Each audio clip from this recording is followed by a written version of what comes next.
capture any the Supreme Court always compares the appeal. They can just capture us. Very well. In nutshell, what exactly? They're not like Abure. Okay, what the court said today is nothing unusual. Because the real issue here is that when they went to, Julius Abure and his group went to the Federal High Court, they went and made a claim that they were entitled to be the leaders of the party. Then that judgment was set aside by the Court of Appeal. But in so doing, the Court of Appeal went ahead and declared Abure the national chairman. So when we came to the Supreme Court looked at the cases and said that no, that since the two lower courts have found that the substantive dispute was the issue of leadership of a political party, that they had no jurisdiction to pronounce Abure as national chairman of the party. Hello Nigerians, and welcome once again to Let's Talk Politics on Niger Anchor News, your trusted voice for sharp political analysis and fearless commentary. So today we take a deep dive into the growing storm within the Labour Party. A party that was once hailed as the beacon of hope for a new Nigeria is now crumbling under the weight of its own internal battles. At the center of it all, one man, Julius Abure, and the Supreme Court verdict that might just be the final nail in the coffin of his leadership. So let's talk politics. The recent Supreme Court ruling was meant to bring clarity to the leadership crisis within the Labour Party.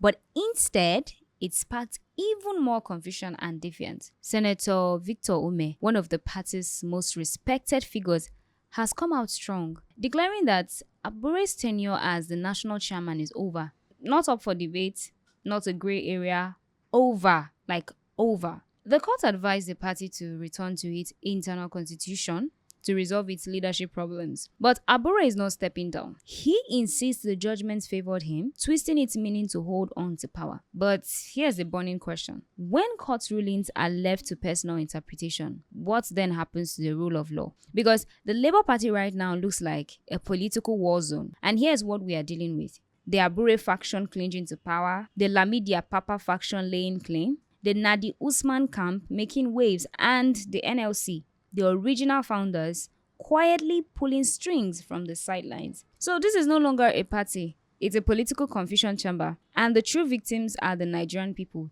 especially those who believed in Labour Party's promise of a new political direction. You see, during the 2023 elections, the Labour Party soared on the back of one man, Peter Obi. Millions of people saw him as a breath of fresh air. They campaigned, they voted, and believed in a vision for a better Nigeria. But now, with the internal warfare and the court drama taking center stage, the Labour Party is losing steam and is losing its credibility as well. Because panelists on Journalists Hangout rightly said, without unity, Labour risks fading into irrelevance. The opposition space in Nigeria is already fragile. And if Labour Party collapses, then what remains? Because where is Peter Obi?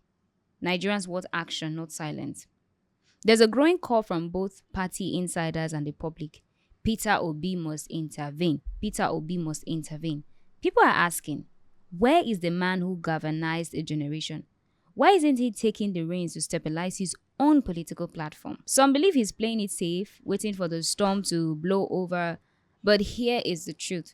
Because if Labour Party falls apart, Peter Obi's political future is at stake. He cannot be neutral in this crisis, that's the truth.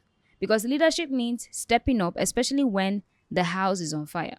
Now is the time for Peter Obi to rally the troops. Men like Governor Alex Oti, Senator Ume and other key allies, and call for a return to democratic principle. So let Abure recontest if he wants to, but the party must follow due process. So there is still a window of redemption, but it's closing very fast. So the party must do 4 things. The party must return to its constitutional structure, resolve internal leadership transparently, unite behind a common vision for the future, and prepare for upcoming elections with a clear democratic structure.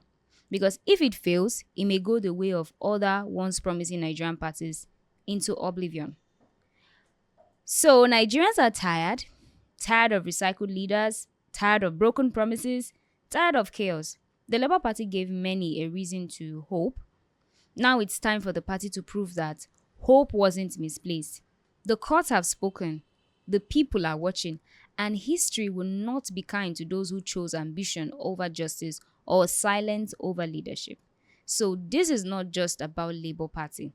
This is about the future of credible opposition, accountable leadership, and democratic survival in Nigeria. So viewers, share your thoughts in the comment section. Should Abure step down or should Peter Obi step up? What is the future of the Labour Party? Let's talk politics right here on Niger Anchor News. Don't forget to like, share, and subscribe.